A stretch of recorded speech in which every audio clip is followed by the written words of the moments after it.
Hello friends, आप सभी का स्वागत है हमारे यूट्यूब चैनल संस्कृत क्लास में। आज का जो हमारा वीडियो है वो है अलंकार। तो आइए देखते हैं अलंकार होता क्या है।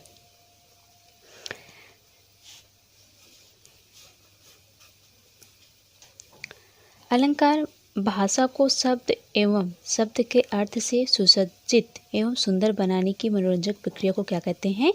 अलंकार कहते हैं। अलंकार जो है वो काव्य भाषा के लिए महत्वपूर्ण होता है। इसका भाव की अभिव्यक्तियों को अधिक प्रभावी बनाता है। जैसे ये अलंकार है, अगर अलंकार का हम संधि विच्छेद करें तो हो जाएगा अलम प्लस कार, जिसमें अलम का अर्थ होता है विभूषित या सुंदर और कार का अर्थ होता है करने वाला या बनाने वाला, अर्थात विभूषित व सुंदर बनाने वाला, जिसका शाब्दिक अर्थ होता है आभूषण, गहना या सजावट। आइए देखते इसकी परिभाषा। अलंकार की परिभाषा है काव्य शोभाकारान धर्मान अलंकार प्रच्छते, अर्थात काव्य शोभाकारान अर्थात काव्य की शोभा बढ़ाने वाले, धर्मान अर्थात धर्मों को, अलंकार प्रच्छते मतलब अलंकार कहते हैं। कहा जाता है कि प्रसिद्ध संस्कृत आचार्य दंडी ने अपनी रचना काव्यादर्श में अलंकार को परिभाषित करते हुए लिखा है अलंकरोतीति अलंकारा, अर्थात शोभाकारक पदार्थ को अलंकार कहते हैं। और ये भी माना जाता है कि हिंदी में रीतकालीन कवि आचार्य केशवदास ने कवि प्रिय रचना में अलंकार की विशेषताओं का भी विवरण जो है वो प्रस्तुत किया है। आइए देखते हैं अलंकार के भेद। अलंकार के दो भेद होते हैं, शब्दालंकार, अर्थालंकार। कितने भेद होते हैं? दो भेद होते हैं। पहला है शब्दालंकार और दूसरा होता है अर्थालंकार। तो आइए सबसे पहले हम देखते हैं कि शब्दालंकार क्या होता है। शब्दालंकार, जहाँ शब्दों के द्वारा चमत्कार उत्पन्न किया जाए वहाँ क्या होता है? शब्दालंकार होता है। कहते हैं इस अलंकार में वर्ण या शब्दों की लयात्मकता अथवा संगीतात्मक उपस्थित होती है। शब्दालंकार कैसे होते हैं? वर्णगत होते हैं, शब्दगत होते तथा वाक्यगत होते हैं। कहते हैं शब्द निर्माण की प्रक्रिया में ध्वनि तथा अर्थ का महत्वपूर्ण समन्वय होता है। किसका? ध्वनि तथा अर्थ का।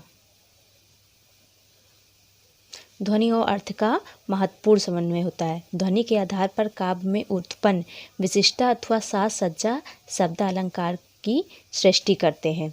शब्दालंकार वर्त आपने देखा ही नीचे कि कैसे होते हैं, वर्णगत होते हैं, शब्दगत होते हैं तथा वाक्यगत होते हैं।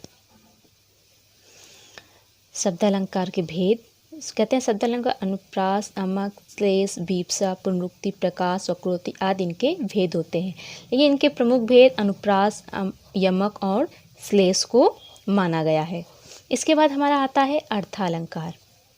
अर्थालंकार जब शब्द वाक्य में प्रयुक्त होकर उसके अर्थ को अलंकृत या चमत्कृत करने वाला स्वरूप प्रदान करे, वहाँ पर क्या होता है? अर्थालंकार। क्या करने वाला हो? अर्थ को अलंकृत एवं चमत्कृत करने वाला हो, वहाँ पर अर्थालंकार होता है। इसकी एक विशेषता है। क्या है? एक विशेषता है कि यदि वाक्य से किसी शब्द को हटाकर उसकी जगह उसके पर्याय शब्द को रखा जाए तब भी अलंकार की प्रवृत्ति में कोई अंतर नहीं आता है। अगर उसके पर्याय शब्द को भी रखा जाता है तब भी अलंकार की प्रवृत्ति में कोई अंतर नहीं आता है। इसके भेद होते हैं उपमा, रूपक, उत्प्रेक्षा, अतिशयोक्ति, दृष्टांत, मानवीकरण इत्यादि। ये होते हैं अर्थालंकार के भेद। तो अलंकार दो प्रकार के होते हैं, शब्दालंकार और अर्थालंकार। शब्दालंकार और अर्थालंकार के भी कई भेद होते हैं। तो सबसे पहले हम देखते हैं शब्दालंकार। शब्दालंकार के भेदों के बारे में हम सबसे पहले देखेंगे। तो शब्दालंकार का पहला भेद है अनुप्रास अलंकार, जहाँ किसी पंक्ति के शब्दों में एक ही वर्ण एक से अधिक बार आए। कहते हैं जब कोई पंक्ति होती है और उसमें एक वर्ण जो होता है, मान लो का है या खा है या चा है, वो कई बार आए। एक से मतलब अधिक बार आए तो वहाँ पर क्या हो जाएगा, अनुप्रास अलंकार हो गया। उदाहरण के तौर पर हम देखते हैं जैसे चारु चंद्र की चंचल किरणें खेल रही हैं जल थल में। क्या है, चारु चंद्र की चंचल किरणें खेल रही हैं जल थल में। देखिए इस पंक्ति में चा वर्ड की आवृत्ति कितनी बार हुई, एक से अधिक बार हुई है। चा चा चा चा। तो यहाँ पर क्या कहा गया था कि पंक्ति के शब्दों में एक ही वर्ड एक से अधिक बार आए, वहाँ पर क्या हो जाएगा, अनुप्रास अलंकार। तो यहाँ पर चा वर्ड की आवृत्ति एक से अधिक बार हुई है। कहते हैं अनुप्रास अलंकार के भी 5 भेद होते हैं। अनुप्रास अलंकार के भी 5 भेद मान गए हैं। कौन कौन से, श्रुत्यानुप्रास, वृत्त्यानुप्रास, छेकानुप्रास, लाटानुप्रास और अंत्यानुप्रास, ये 5 भेद होते हैं। तो सबसे पहले हम देखते हैं श्रुत्यानुप्रास। जहाँ एक ही स्थान से उच्चरित होने वाले वर्णों की आवृत्ति होती। क्या होता है, जहाँ एक ही स्थान से उच्चरित होने वाले वर्णों की आवृत्ति होती है, वहाँ क्या होता है, श्रुत्यानुप्रास। जैसे उदाहरण के तौर पर हम देख लें, जैसे तुलसी सादत निस दिन देखत तुम्हार निठुराई। यहाँ पर एक ही स्थान से उच्चरित हो रहे हैं वर्ण। क्या हो रहा है, एक ही स्थान से वर्ण जो है वो उच्चरित हो रहे हैं, इसलिए क्या हो जाएगा यहाँ पर, श्रुत्यानुप्रास। तो इसमें क्या हो जाएगा हमारा, श्रुत्यानुप्रास। तुलसी सादत निस दिन देखत तुम्हार निठुराई, यहाँ पर क्या हो जाएगा, श्रुत्यानुप्रास, क्योंकि यहाँ पर एक ही स्थान से ये सारे वर्ण क्या हो रहे हैं, उच्चरित हो रहे हैं, अर्थात निकल रहे हैं। दूसरा आता है हमारा वृत्त्यानुप्रास। क्या हो जाएगा, वृत्त्यानुप्रास। वृत्त्यानुप्रास क्या होता है, जहाँ किसी पंक्ति में समान वर्ण की अनेक बार आवृत्ति हो। जब किसी पंक्ति में समान वर्ण की अनेक बार आवृत्ति हो, जैसा आपने ऊपर देखा था कि उसमें अनुप्रास अलंकार में एक वर्ण अधिक बार आए, वैसे ही इसमें है कि किसी पंक्ति में समान वर्ण जो है, मतलब एक ही वर्ण, वो चाहे का हो, चा हो, वो अनेक बार आए। जैसे उदाहरण के तौर पर हम देखते हैं क्या होगा, जैसे तरिन तनुदा तट तमाल तरुवर बहु छाए। यहाँ पर किस शब्द की आवृत्ति कई बार हुई है, ता शब्द की। किस शब्द की, ता ता ता ता ता ता वर्ण की आवृत्ति कई बार हुई, इसलिए यहाँ पर क्या हो जाएगा, वृत्त्यानुप्रास। इसके बाद हमारा तीसरा आता है छेकानुप्रास। छेक का अर्थ है वाक चतुर, जहाँ पर कोई वर्ण मात्र 2 बार आए। जहाँ पर कोई वर्ण मात्र 2 बार आए, जैसे विविध सरोज सरोवर फूले। क्या हो जाएगा, विविध सरोज सरोवर फूले। यहाँ पर क्या है, सा जो हमारा वर्ण है, ये हम रा ले लें, वो क्या है, मात्र 2 बार आया। कितनी बार आया है, 2 बार आया है। तो यहाँ क्या हो जाएगा, छेकानुप्रास। इसके बाद हमारा आता है लाटानुप्रास। क्या आता है, ये अनुप्रास शब्द अलंकार के अंतर्गत जो पहला अनुप्रास अलंकार होता है, उसका ये चौथा भेद है। कौन सा, लाटानुप्रास। इसमें क्या होता है, जहाँ किसी कथन की आवृत्ति हो और उसका अर्थ भी एक हो, केवल अन्वय करने के उपरांत क्या होता है, अन्वय करने के उपरांत उसका भिन्न जो है, अर्थ जो है वो कैसा मिले, भिन्न मिले।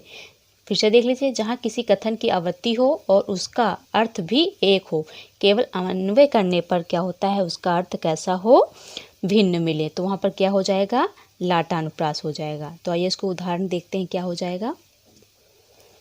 इसका उदाहरण हो जाएगा, पूत सपूत तो क्या धन संचय, पूत कपूत तो क्या धन संचय। यहाँ पर क्या हुआ है, देखिए यहाँ पर है पूत सपूत और यहाँ पर है पूत कपूत। यहाँ पर पूत सपूत तो क्या धन संचय, यहाँ पर है पूत कपूत तो क्या धन संचय। क्या हुआ है, शब्द और व अर्थ की आवृत्ति के बाद भी अन्वय के जो उपरांत का है वो अर्थ क्या है, भिन्न मिले हैं। ये दोनों भी अर्थ क्या मिले हैं, भिन्न मिले हैं। यहाँ पर देखिए जो अर्थ की आवृत्ति है वो चेंज हो गई, यहाँ पर सपूत है, यहाँ पर क्या है, कपूत है, लेकिन इसके अर्थ जो अन्वय होने के बाद भी क्या है, अर्थ क्या हुए हैं, भिन्न मिले हैं। तो ये हमारे अनुप्रास अलंकार के 5 भेद थे। इसके बाद शब्द अलंकार का जो दूसरा भेद आता है वो हमारा आता है यमक अलंकार। यमक का अर्थ होता है युग्म अर्थात जोड़ा, युग्म अर्थात जोड़ा। यमक अलंकार जहाँ भिन्न अर्थ के साथ किसी वर्ण अथवा शब्द की आवृत्ति होती है, भिन्न अर्थ के साथ, मतलब दो शब्द एक जैसे आएंगे लेकिन दोनों का अर्थ क्या हो जाएगा, अलग अलग हो जाएगा। जैसे उदाहरण है काली घटा का घमंड घटा। क्या है, काली घटा का घमंड घटा। यहाँ पर क्या हुआ है, घटा शब्द दो बार आया है। कितनी बार आया है, दो बार। लेकिन यहाँ पर एक घटा का मतलब होता है घटना, मतलब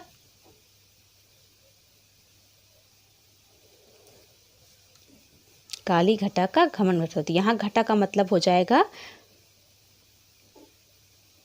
बादल से, और यहाँ का घटा का मतलब हो जाएगा घटना अर्थात कम होना। तो यहाँ पर जो काले बादल थे उनका घमंड क्या हो गया है, कम हो गया है। तो यहाँ पर देखिए घटा घटा एक ही जैसे शब्द आए हैं लेकिन दोनों का अर्थ क्या है, अलग अलग है। तो इस प्रकार यहाँ पर क्या हो जाएगा, यमक अलंकार। इसका दूसरा उदाहरण जैसे देख लीजिए, जैसे सजना है मुझे सजना के लिए। यहाँ पर सजना शब्द जो है कितनी बार आया है, दो बार आया है। लेकिन यहाँ पर दोनों सजना का अर्थ क्या है, एकदम भिन्न है। सजना है, यहाँ एक सजना का मतलब है जैसे तैयार होना, सजना, और दूसरे सजना का अर्थ हमारा हो जाएगा पति या प्रेमी से। तो यहाँ पर सजना है मुझे, यहाँ पर सजना सजना शब्द एक ही जैसे हैं लेकिन दोनों का अर्थ क्या हो गया है, भिन्न हो गया। एक सजना अर्थात तैयार होना, दूसरा सजना अर्थात पति या प्रेमी से। तो इस प्रकार जहाँ पर एक जैसे दो शब्द आए लेकिन दोनों का अर्थ क्या हो, अलग अलग हो, वहाँ पर क्या हो जाएगा हमारा यमक अलंकार। देखिए यहाँ पर दिया ही गया है युग्म, जोड़ा, मतलब एक शब्द जोड़े के रूप में आए लेकिन दोनों का अर्थ क्या होना चाहिए, अलग अलग हो, वहाँ पर क्या हो जाएगा, यमक अलंकार। इसके बाद शब्द अलंकार जो हमारा तीसरा भेद है वो है श्लेष अलंकार। श्लेष अर्थात चिपका हुआ, श्लेष अलंकार अर्थात चिपका हुआ। जहाँ किसी शब्द के रूप के एक से अधिक अर्थ हों, जहाँ किसी शब्द के रूप के एक से अधिक अर्थ हों, अर्थात इस अलंकार के अंतर्गत एक शब्द एक से अधिक अर्थों का बोध कराकर पूरे काव्य को विशिष्ट अर्थ प्रदान करने में सक्षम होता है। क्या कहा गया है कि एक शब्द होता है लेकिन उसके रूप जो होता है उसके कई अर्थ निकलते हैं। जैसे उदाहरण आइए देखते हैं। जैसे कहा गया है सुबरन को खोजत फिरत कभी व्यभिचारी चोर। सुबरन यहाँ पर क्या एक शब्द है, और यहाँ पर दिया गया है कभी व्यभिचारी चोर। लेकिन यहाँ पर कभी का अर्थ कभी से होता है, व्यभिचारी और चोर, यहाँ तीनों के लिए इस सुबरन का अर्थ अलग अलग होता है। यहाँ पर देखिए इस कवि के लिए सुबरन का अर्थ हो गया